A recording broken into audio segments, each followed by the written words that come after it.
কিরে তুই তো অনেক রেডি হইছিস না? ঈদের ছুটিতে কি বাইর যেতি না? না আমি কই যাবো? আমার কি যাওয়ার কোনো জায়গা আছে?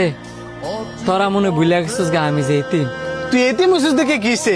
তোর আত্মীয় স্বজন আছে না, হ্যাঁ গো বাড়িতে যাবি?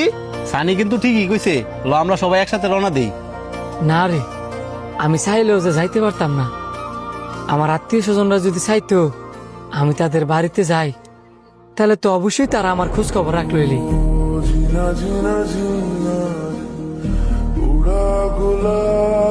কে রে, তোর আত্মীয় স্বজনরা কি জানে না এতিম করে আদর করলে যে আল্লাহ পাক অনেক খুশি হয়? হ্যাঁ এইসব কথা কইয়া হ্যাঁ মনে কষ্ট বাড়াইস না। আচ্ছা রে, আমরা তাহলে যাই, নয়তো বড় দেরি হয়ে যাবো গা।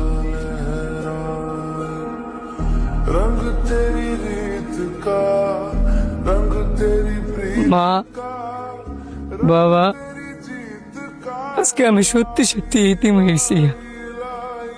আমার সহপাঠী যারা আছে সবাই ঈদের ছুটিতে বাড়িতে গেছে। আমার আত্মীয় স্বজন তাহা শর্ত আমি যাইতে পারি না, কারণ যে পৃথিবীতে বাবা বাচ্চা নাই, মা বাচ্চা নাই,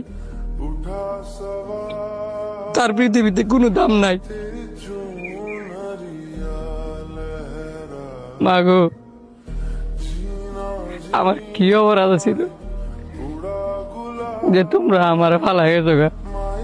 কালকে ঈদ, সবাই সবার মারে লইয়া বাবারে লইয়া ঈদ করব। আমি কারে লইয়া ঈদ করবো?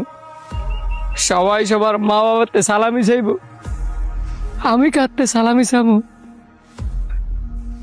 আমার যে কেউ নাই। সবাই সবার মার হাতে তৈরি শ্যামাই খাইব, আমি কার হাতে তৈরি শ্যামাই খাম? কইতার বা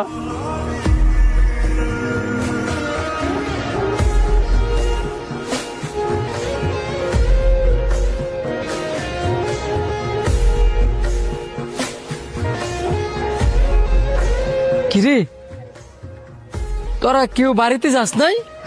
তোরে সারা কেমনে যায়? সারে পৃথিবীতে মা নাই, বাপ নাই,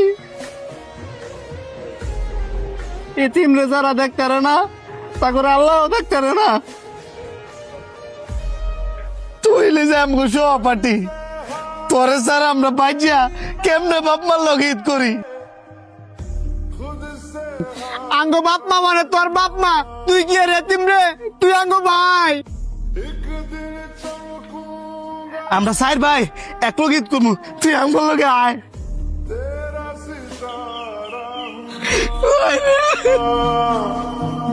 মাইরে